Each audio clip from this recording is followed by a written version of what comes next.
Hello, Craig. All right, I'm going to show you how to put a drain in after the fact. So here's a 12-gallon. The hole's already in this. But what I want you to do, in the very center of the tank, look for a little nick right there. That's going to be center, and there's a line inside to know that that'll be center of your tank. You don't want to get it off the side, it'll look funny. And then we'll use this tank. You find your mark. When you find this center, you're going to measure up 2 1/4 inches and make your mark. And we're going to use this tank to demonstrate.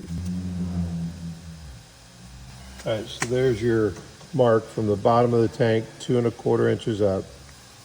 We recommend you drill a pilot hole first.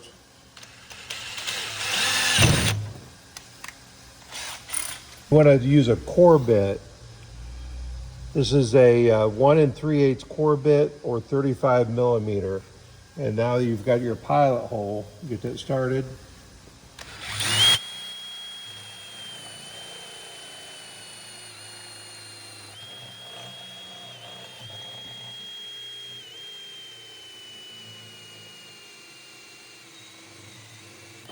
Okay, hold it there. And you want to make sure this is as level as possible going through both walls. And this was on the 12. Now we have the hole all the way through.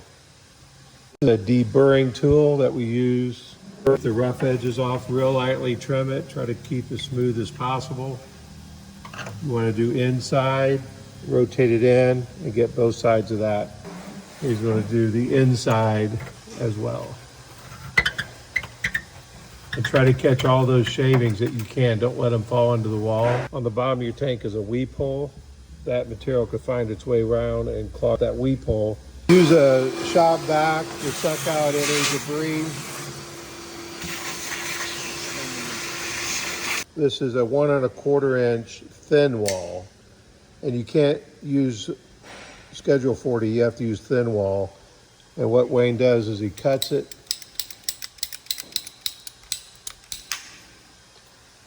And this allows him to fold it over itself.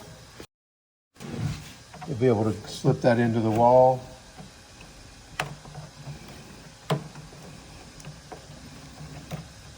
It's going to be real tight. And it expands. And now when we put the bulkhead drain, that wall will not collapse. And you need an exact cut of 1 1/16 inch on that PVC. Otherwise it'll be too small or too big to fit in between the walls. So the inside diameter in between the wall here to back is 1 1/16 inch. This is 3M 5200. It's the caulking that we use to put on the drain to fit in the plug.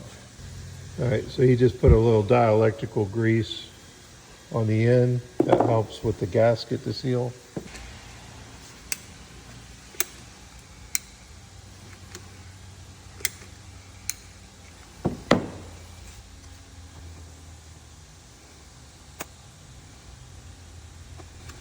You want a very heavy coat of the 5200.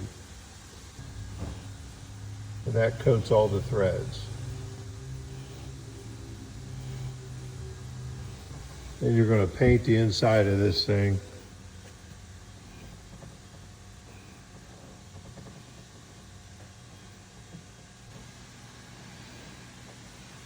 As even as possible.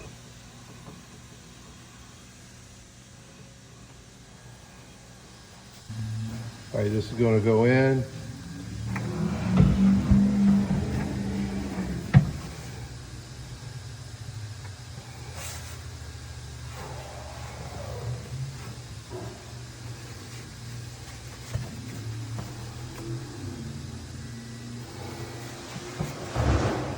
All right, now you take the O-ring over the drain on the inside. Get it as close to the wall as possible.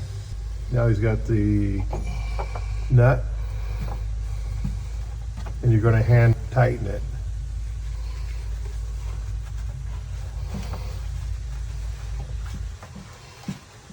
You have to hold your thumb on the inside of the drain on the outside to keep it from spinning. The O-ring doesn't pinch out on you. You want a nice consistency on the O-ring.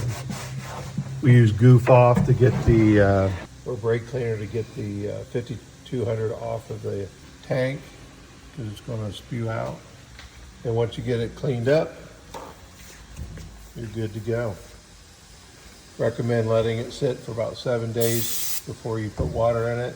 You can go a few days less if you want, but this slow cure is the way to go. Slow cure 5200.